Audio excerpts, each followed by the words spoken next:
आप सभी छात्रों का आज की क्लास में स्वागत है। ये आपकी क्लास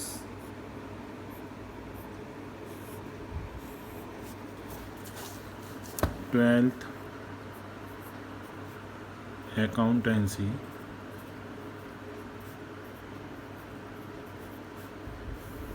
की क्लास है, जिसमें हमारा चैप्टर चल रहा है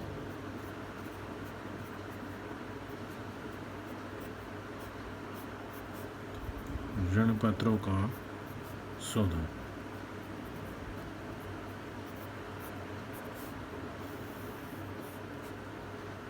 यानी रिडेम्पशन ऑफ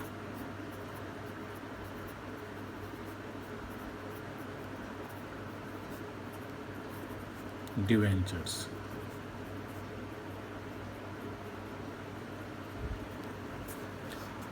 जब कंपनी अपने ऋण पत्रों का भुगतान करके अपने दायित्व से मुक्ति प्राप्त करती है तो उस स्थिति को हम ऋण पत्रों का शोधन कहते हैं।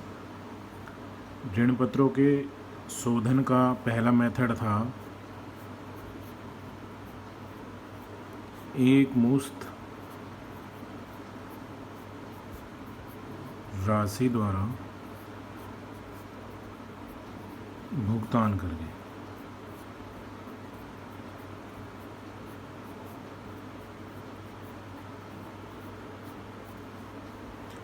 आज हम एक नई प्रणाली जिसे ऋण पत्र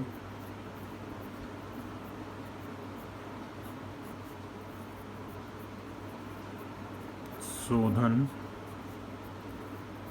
कोष प्रणाली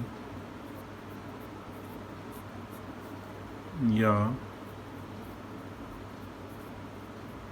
सिंकिंग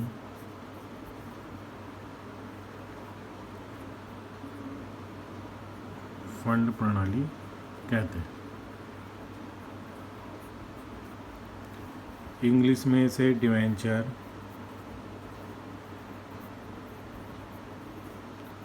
रिडेम्पशन फंड मेथड या सिंकिंग फंड मेथड कहा जाता है। इस प्रणाली के अंतर्गत जितनी अवधि के लिए ऋण पत्रों का निर्गमन किया गया है, उस अवधि में प्रत्येक वर्ष एक निश्चित राशि कंपनी द्वारा अपने प्रत्येक वर्ष के लाभों से निकालकर एक फंड का निर्माण किया जाता है, जिसे हम ऋण पत्र शोधन कोष या सिंकिंग फंड कहते हैं। उस राशि को संस्था के बाहर प्रतिभूतियों में विनियोजित कर दिया जाता है, जिससे उस राशि पर ब्याज प्राप्त हो और उस प्राप्त ब्याज की राशि का भी पुनः निवेश किया जाता है।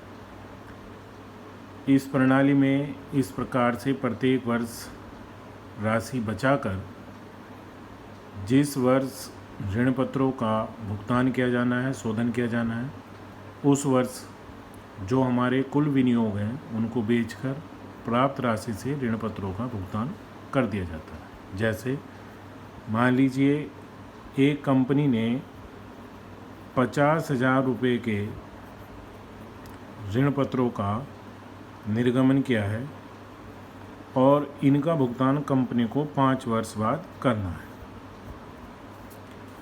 तो कंपनी 5 वर्ष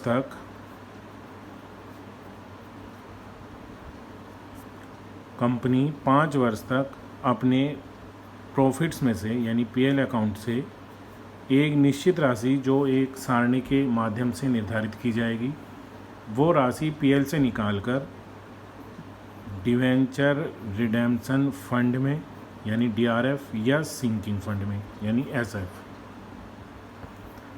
हस्तांतरित करेगी। उदाहरण के लिए ले लेते हैं, मान लीजिए 50,000 रुपये के ऋण पत्र हैं। मान लीजिए कंपनी ने प्रत्येक वर्ष 10,000 रुपये बचाए हैं, पहले वर्ष भी, दूसरे वर्ष भी, तीसरे वर्ष भी, चतुर्थ वर्ष भी और पंचम में भी। ये जो राशि बचाई है कंपनी ने, मान लीजिए पहली साल के अंत में कंपनी ने 10,000 रुपये को पीएल से निकाल कर फंड में ट्रांसफ़र किया है, लेकिन इस 10,000 रुपये का प्रयोग 5वें वर्ष में होना है, क्योंकि ऋण पत्रों का भुगतान तो 5वें वर्ष में होगा। यदि हम इस 10,000 रुपये को निकाल कर ऐसे ही छोड़ देंगे तो इसका कोई अतिरिक्त लाभ कंपनी को प्राप्त नहीं होगा। इसलिए कंपनी इस राशि को विनियोजित करती है, यानी इन्वेस्टमेंट करती है।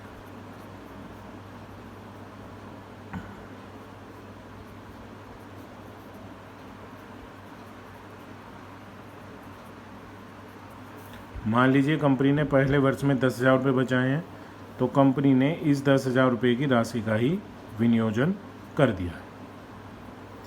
उदाहरण के लिए मान लेते हैं कि ये जो विनियोजन कंपनी द्वारा किया गया है, ये 10% के लाभ 10% के ब्याज की प्रतिभूतियों पर है। इसका मतलब है कि जो विनियोग हम करेंगे उनसे 10% की दर से हमें ब्याज प्राप्त होगा।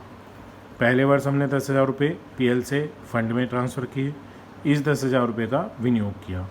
दूसरे साल हमने फिर 10,000 रुपये ट्रांसफ़र किए, लेकिन दूसरे साल हमें ये जो इन्वेस्टमेंट हमने किए थे इन पे ब्याज मिलेगा 10,000 पे, यानी इंटरेस्ट ऑन इन्वेस्टमेंट। ये जो 10,000 रुपये का विनियोग हमने 10% राशि पे किया है, 10,000 का 10%, दूसरे वर्ष में हमें ब्याज भी मिलेगा 1,000 रुपये। इसका मतलब ये हुआ कि कंपनी दूसरे वर्ष में 10,000 रुपये तो ये जो पीएल से फंड में ट्रांसफ़र करने हैं कंपनी को, प्लस 1,000 ये जो ब्याज के मिले हैं, दूसरे साल कंपनी कितने रुपये का विनियोजन करेगी? 11,000 रुपये का। अब हमारे विनियोग हो गए 10,000 के लिए, 11,000 के लिए, कुल 21,000 रुपये। तीसरे वर्ष कंपनी ने फिर 10,000 रुपये का पीएल से फंड बनाया है, और प्लस अब हमें ब्याज मिलेगा 10% 21,000 रुपये पे, क्योंकि टोटल इन्वेस्टमेंट हमारे 21,000 के हैं, 2,100 रुपये। अब कंपनी 10 और 12 यानी 12,100 रुपये का इन्वेस्टमेंट करेगी। अब हमारे इन्वेस्टमेंट हो गए 10, 20, 30, 32, 33,100 रुपये के। चौथे वर्ष में कंपनी ने फिर 10,000 का फंड बनाया है, और 34,100 रुपये के इन्वेस्टमेंट पर 3,410 रुपये का ब्याज प्राप्त होगा। कंपनी इस बार इन्वेस्टमेंट करेगी 13,410 का। अब हमारे इन्वेस्टमेंट हैं 10, 20, 30, 40, 43, 45, 46, 46,510 रुपये की। अगले वर्ष फिर कंपनी ने पीएल से फंड 10,000 का बनाया है, और ब्याज मिलेगा 46,510 पर, यानी 4,651 रुपये। लेकिन इस साल कंपनी विनियोजन नहीं करेगी, क्योंकि ये 5 वर्ष है, अंतिम वर्ष है। इस वर्ष तो कंपनी को अपने ऋण पत्रों का भुगतान करना है। इसलिए कंपनी के जो ये 4 साल के विनियोग हैं, जिनका टोटल बैठता है 46,510, इस 46,510 के विनियोगों को विक्रय करेगी, मार्केट में बेचेगी। यदि ये विक्रय मान लीजिए 46,510 पे ही हुआ है तो कोई लाभ हानि नहीं है। 46,510 के स्थान पर ये 45,000 रुपये का हुआ है, तो जो डिफरेंस है वो हानि होगी। और यदि ये 46,510 की चीज़ हमारी मान लीजिए 47,510 में बिकी है, जो डिफरेंस है वो लाभ होगा। इस हानि को या लाभ को, यदि लाभ हानि कुछ नहीं है तो बात ही ख़त्म हो गई, लेकिन यदि कोई लाभ या हानि है तो उस लाभ हानि को इसी फंड में, ये जो फंड बनाया जा रहा है, इसमें हस्तांतरित कर दिया जाता है। इस प्रकार प्राप्त राशि से कंपनी अपने विनियोगों का भुगतान करती है। एक उसको लमसम अमाउंट प्राप्त हो जाती है, प्रत्येक वर्ष उसने बचाए हैं पैसे, ब्याज प्राप्त किया है, उस राशि से कंपनी अपने ऋण पत्रों का भुगतान करती है, और अंत में इस ऋण पत्र शोधन कोष या सिंकिंग फंड का जो भी बैलेंस होगा उसको जनरल रिजर्व में ट्रांसफ़र कर दिया जाता है। इस प्रणाली में डीआरआर बनाने की आवश्यकता नहीं होती। जो डीआरआर की बाउंडेशन थी 25% वाली, उसकी आवश्यकता नहीं होती, क्योंकि ये खुद ही रिजर्व बन रहा है। इस प्रकार से ये तो एक हमने उदाहरण लिया है। जब क्वेश्चन करेंगे तो क्वेश्चन में एक टेबल वैल्यू बताई जाती है कि कितने वर्ष के लिए कितनी राशि की क्या टेबल वैल्यू है, जिससे आपको मान लीजिए आपको 50,000 का भुगतान करना है तो ये अमाउंट एग्जैक्टली फ़ंड की अमाउंट पूरी 50,000 बैठेगी, फ़ंड प्लस ब्याज की, फ़ंड प्लस ब्याज की एक्यूरेट अमाउंट 50,000 ही बैठेगी जब हम सिंकिंग फंड टेबल के अनुसार राशि का विनियोजन और शोधन कोष में हस्तांतरित करेंगे। ये तो हमने अपने समझाने के लिए एक उदाहरण लिया है। यदि मान लीजिए 50,000 के ऋण पत्रों का भुगतान 55,000 में करना है तो 55,000 के हिसाब से हम पूरी प्रक्रिया करेंगे तो इसका टोटल एक्यूरेट 55,000 बैठेगा। इस लाभ हानि को कंसीडर नहीं करते हुए, लाभ होगा तो ये उतना ही ज़्यादा बैठ जाएगा, हानि होगी तो उतना ही कम बैठेगा। इस प्रकार से इस विधि में प्रत्येक वर्ष एक निश्चित राशि से पीएल से फंड बनेगा, फंड की राशि का विनियोजन होगा, अगले वर्ष से विनियोजित राशि पर ब्याज मिलेगा, फंड की राशि और ब्याज की राशि को जोड़कर हम विनियोग करेंगे। अंतिम वर्ष में विनियोग नहीं किया जाएगा बल्कि जो पूर्व के विनियोग हैं उनको बेचकर धनराशि प्राप्त की जाएगी, जिससे ऋण पत्रों का भुगतान होगा और ऋण पत्र शोधन कोष या सिंकिंग फंड का जो अंत में योग होगा उसको हम जनरल रिजर्व में ट्रांसफ़र करेंगे। ये इसकी पूरी प्रक्रिया है। इसे आप ध्यानपूर्वक समझें, आपको समझ में आएगा। अगली क्लास में हम इस प्रणाली से संबंधित विभिन्न जर्नल एंट्री पर चर्चा करेंगे, फिर क्वेश्चन करेंगे। कोई बात आपको नहीं समझ में आई है आप उसे पूछ सकते हैं। धन्यवाद।